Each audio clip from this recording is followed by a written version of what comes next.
ये आकाशवाणी रायपुर है। प्रादेशिक समाचार बुलेटिन के साथ मैं दीप्ति चंद्रा।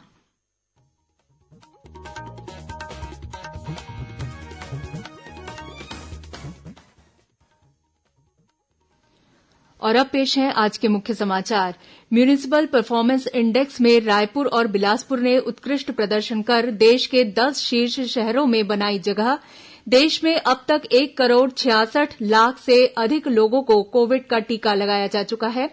राज्य विधानसभा में आज गूंजा धान की कस्टम मिलिंग का मुद्दा और दंतेवाड़ा जिले में माओवादियों द्वारा लगाए गए प्रेशर बम की चपेट में आने से सीएएफ का एक जवान शहीद।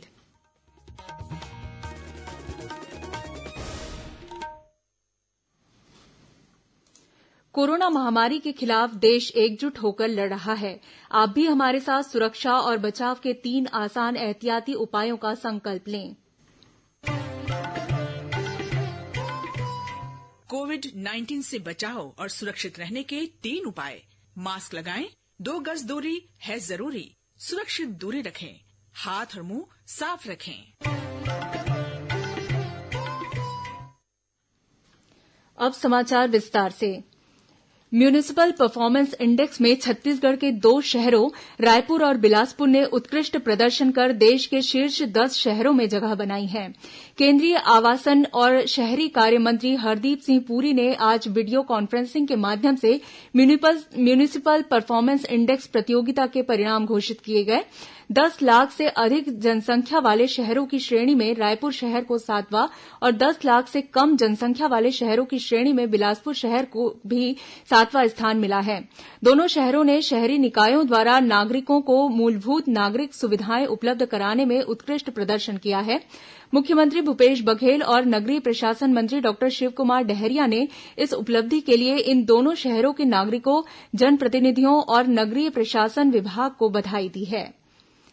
शिक्षा के क्षेत्र में उल्लेखनीय कार्य के लिए देश के शीर्ष 5 आकांक्षी जिलों में छत्तीसगढ़ के 2 जिलों दंतेवाड़ा और बस्तर ने स्थान बनाया है। नीति आयोग द्वारा जारी डेल्टा रैंकिंग में दंतेवाड़ा तीसरे और बस्तर जिला चौथे स्थान पर है। इस उपलब्धि के लिए मुख्यमंत्री भूपेश बघेल ने जिलेवासियों को बधाई और शुभकामनाएं दी हैं। गौरतलब है कि नीति आयोग द्वारा शिक्षा के क्षेत्र में किए जा रहे उल्लेखनीय कार्यों के आधार पर देश के आकांक्षी जिलों की जनवरी 2021 की डेल्टा रैंकिंग जारी की गई है। देश में अब तक 1,66,00,000 से अधिक लोगों को कोविड का टीका लगाया जा चुका है। इधर छत्तीसगढ़ में 60 वर्ष से अधिक उम्र के बुजुर्गों और 45 वर्ष से अधिक उम्र के ऐसे लोग जो किसी गंभीर बीमारी से पीड़ित हैं, उन्हें भी कोरोना टीका लगाने का सिलसिला जारी है। अब तक प्रदेश में ऐसे 24,556 लोगों को टीका लगाया जा चुका है।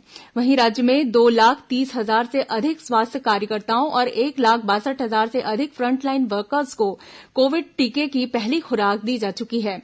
वहीं 71,000 से अधिक स्वास्थ्य कार्यकर्ताओं को इसकी दूसरी खुराक भी दे दी गई है।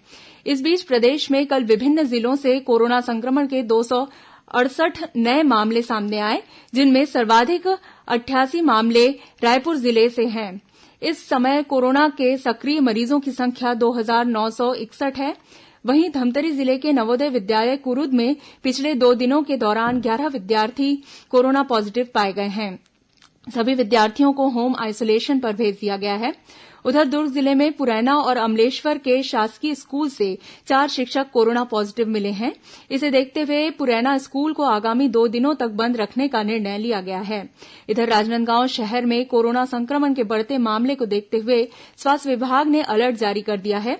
विभाग की मेडिकल टीम मोबाइल वैन लेकर प्रभावित वार्ड में पहुंच रही है।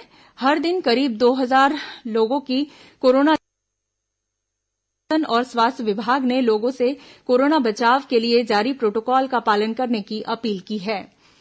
भारत सरकार के पत्र सूचना कार्यालय पीआईबी और प्रादेशिक लोक संपर्क कार्यालय आरओबी रायपुर के संयुक्त तत्वाधान में आज कोविड-19 टीकाकरण अभियान पर एक वेबिनार का आयोजन किया गया। इस वेबिनार में सूचना और प्रसारण मंत्रालय के फील्ड अधिकारियों के अलावा नेहरू युवा केन्द्र तथा राष्ट्रीय सेवा योजना के स्वयंसेवक, लोक कलाकार और छात्र छात्राएं शामिल हुए। पीआईबी और आरओबी रायपुर के अपर महानिदेशक अभिषेक दयाल ने कहा कि कोविड से जीतने के लिए सभी को बढ़ चढ़कर टीकाकरण अभियान में हिस्सा लेना चाहिए। उन्होंने कहा कि टीकाकरण के बाद भी हमें कोविड के लिए निर्धारित उचित व्यवहार को बनाए रखना है। वहीं छत्तीसगढ़ टीकाकरण अभियान की राज्य मीडिया समन्वयक हर्षा पौराणिक ने कहा कि कोरोना से बचाव की लड़ाई में टीकाकरण एक महत्वपूर्ण हथियार है। उन्होंने कोविड-19 के लिए पंजीकरण के संबंध में विस्तृत जानकारी दी और आधिकारिक पोर्टल से मदद लेने की अपील की। वेबिनार में प्रतिभागियों द्वारा पूछे गए प्रश्नों और जिज्ञासाओं का समाधान विशेषज्ञों द्वारा किया गया। प्रदेश में समर्थन मूल्य पर धान खरीदने के लिए सरकारी समितियों के खर्च और कस्टम मिलिंग के भुगतान को लेकर राज्य विधानसभा में आज काफी शोर शराबा हुआ। विपक्ष ने आरोप लगाया कि कस्टम मिलिंग का भुगतान नहीं हो पा रहा है, इस वजह से मिलिंग में देरी हो रही है। इस पूरे मामले में खाद्य मंत्री अमरजीत भगत के जवाब से असंतुष्ट होकर विपक्षी सदस्यों ने सदन से बहिर्गमन कर दिया। प्रश्नकाल में भाजपा विधायक शिवरतन शर्मा ने यह मुद्दा उठाया। भाजपा के बृजमोहन अग्रवाल और सत्ता पक्ष के संतराम नेताम ने इस पर सवाल किए।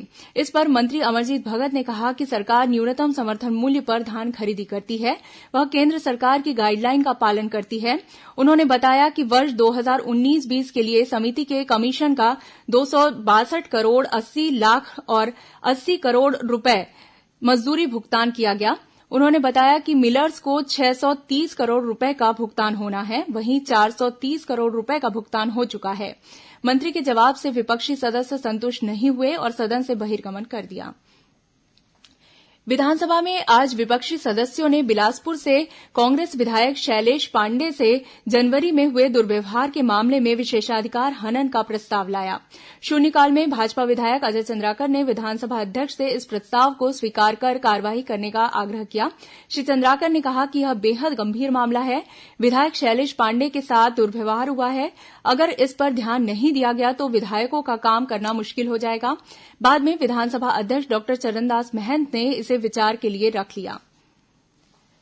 प्रादेशिक समाचार आप आकाशवाणी रायपुर से सुन रहे हैं। छत्तीसगढ़ की खबरों से है आपका वास्ता और खबरों की विश्वसनीयता से है हमारा वास्ता। आकाशवाणी समाचार रायपुर के प्रादेशिक समाचार बुलेटिन के साथ ही हमारे समसामयिक कार्यक्रम आप रेडियो के अलावा अपने मोबाइल पर भी सुन सकते हैं। आकाशवाणी समाचार फेसबुक, ट्विटर और यूट्यूब पर भी उपलब्ध है। हमारा Facebook page Chhattisgarh news on AIR, Twitter handle CGAIR news और हमारा यूट्यूब चैनल है छत्तीसगढ़ AIR न्यूज। तो अब रेडियो के साथ ही आपके मोबाइल के जरिए भी हम पहुंच रहे हैं आप तक। छत्तीसगढ़ की हर खबर के लिए सुनते रहिए आकाशवाणी समाचार। और अब आगे बढ़ते हैं बाकी के समाचारों की ओर। विधानसभा में आज बोलने की समय सीमा को लेकर भाजपा विधायकों ने सदन की कार्यवाही का बहिष्कार कर दिया और नेता प्रतिपक्ष के कमरे में जाकर बैठ गए। सदन में गृह विभाग की बजट पर चर्चा हो रही थी। आसंदी ने इसके लिए 3 घंटे का समय निर्धारित किया था। भाजपा की ओर से चर्चा की शुरुआत विधायक शिवरतन शर्मा ने की। उनको बोलते हुए आधे घंटे से अधिक हो गए थे तो आसंदी ने उन्हें बीच में रोक दिया और समय का ध्यान रखने की बात कही। भाजपा विधायक अजय चंद्राकर ने कहा कि पहले वक्ता को संरक्षण मिलना चाहिए। बाद में इसी मुद्दे को लेकर भाजपा विधायक सदन की कार्यवाही को छोड़कर नेता प्रतिपक्ष धरमलाल कौशिक के कक्ष में बैठ गए और विधानसभा की शेष कार्यवाही में भाग नहीं लेने का फैसला लिया। दंतेवाड़ा जिले में आज माओवादियों द्वारा लगाए गए प्रेशर बम की चपेट में आने से छत्तीसगढ़ सशस्त्र बल CAF का एक जवान शहीद हो गया है।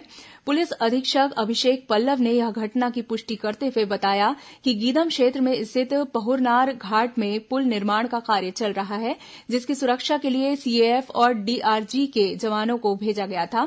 जब जवान गश्त कर रहे थे तभी एक head constable Laxmikant Dwivedi pressure bomb की चपेट में आ गए, जिससे उनकी मौत हो गई।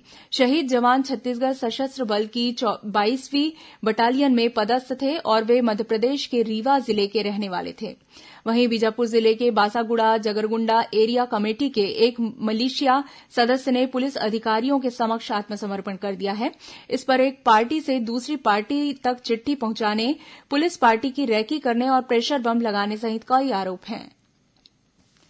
आयुष्मान भारत प्रधानमंत्री जन आरोग्य डॉक्टर खूबचंद बघेल स्वास्थ्य सहायता योजना के तहत प्रदेश में जातीय जनगणना 2011 में वंचित रह गए हितग्राहियों का निःशुल्क आयुष्मान कार्ड बनाया जा रहा है। हितग्राही अपने नजदीकी चॉइस सेंटर या कॉमन सर्विस सेंटर में जाकर यह कार्ड बनवा सकते हैं। गौरतलब है कि इस योजना के तहत पात्रता के अनुसार 5 लाख रूपये तक की निःशुल्क चिकित्सा सहायता प्रदान की जाती है।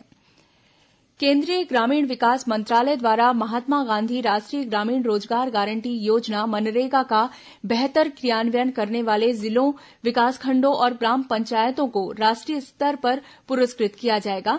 पुरस्कार के लिए नामांकन 10 मार्च तक छत्तीसगढ़ राज्य कार्यालय को भेजे जा सकते हैं। गौरतलब है कि केंद्र सरकार द्वारा जिलों और विकासखंडों को 11 श्रेणियों में तथा ग्राम पंचायतों को 9 श्रेणियों में राष्ट्रीय स्तर पर पुरस्कृत किया जाता है। जांजगीर चांपा जिले के भातमाहुल गांव में युवा कांग्रेस ब्लॉक अध्यक्ष विजय चंद्रा की हत्या की साजिश रचने के आरोप में पुलिस ने 11 लोगों को गिरफ्तार किया है। इनमें महिला उप सरपंच और उसका पति भी शामिल है। आरोप है कि इन सभी ने युवा कांग्रेस के ब्लॉक अध्यक्ष की हत्या की साजिश रची और हत्या के लिए 10 लाख रुपए की सुपारी दी थी। पुलिस ने आरोपियों के पास से करीब 2.5 लाख रुपए भी जब्त किए हैं। सभी आरोपियों को गिरफ्तार कर न्यायिक हिरासत में जेल भेज दिया गया है। राजनांदगांव जिले के 3 खिलाड़ियों का चयन राष्ट्रीय सब जूनियर तीरंदाजी स्पर्धा के लिए हुआ है। यह प्रतियोगिता महाराष्ट्र के अमरावती में आयोजित की जाएगी। चुने गए खिलाड़ियों में हर्षिता साहू, शमा पिस्दा और योगेंद्र निर्मलकर शामिल हैं। इस उपलब्धि के लिए छत्तीसगढ़ आर्चरी एसोसिएशन के प्रदेश अध्यक्ष कौशल मुरारका और खेल तथा युवा कल्याण विभाग की संचालक श्वेता सिन्हा ने इन खिलाड़ियों का सम्मान किया। गौरतलब है कि रायपुर में पिछले दिनों हुई 20वीं सब जूनियर गुरु गोविंद सिंह राज्य स्तरीय तीरंदाजी प्रतियोगिता में इन खिलाड़ियों ने भाग लिया था। अब कुछ अन्य खबरें संक्षेप में। जगदलपुर के जिला रोजगार और स्वरोजगार मार्गदर्शन के केंद्र में 6 मार्च को प्लेसमेंट कैंप का आयोजन किया जाएगा। सूरजपुर जिले के सहकारी गांव के पास बीती शाम एक वाहन की टक्कर से मोटरसाइकिल सवार 2 युवकों की मौत हो गई। कोंडागांव जिले के केशकाल थाना क्षेत्र के दादर गांव में 2 ट्रकों के बीच हुई टक्कर में एक चालक की मौत हो गई, वहीं सहायक चालक घायल हो गया है। कोरिया जिले में जनकपुर थाना क्षेत्र के मरखोही गांव में बीती रात एक बुजुर्ग की अज्ञात लोगों ने धारदार हथियार से हत्या कर दी। कोरिया जिले के केल्हारी वन परिक्षेत्र के भालूडांड जंगल में इन दिनों 2 हाथी विचरण कर रहे हैं। इस वन विभाग द्वारा हाथियों की गतिविधियों पर लगातार नजर रखी जा रही है।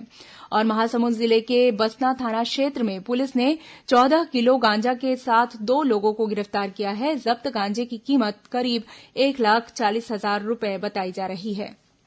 अंत में मुख्य समाचार एक बार फिर। म्यूनिसिपल परफॉर्मेंस इंडेक्स में रायपुर और बिलासपुर ने उत्कृष्ट प्रदर्शन कर देश के 10 शीर्ष शहरों में बनाई जगह। देश में अब तक 1 करोड़ 66 लाख से अधिक लोगों को कोविड का टीका लगाया जा चुका है। राज्य विधानसभा में आज गूंजा धान की कस्टम मिलिंग का मुद्दा। और दंतेवाड़ा जिले में माओवादियों द्वारा लगाए गए प्रेशर बम की चपेट में आने से सीएएफ का एक जवान शहीद। इसी के साथ प्रादेशिक समाचार बुलेटिन समाप्त हुआ। नमस्कार।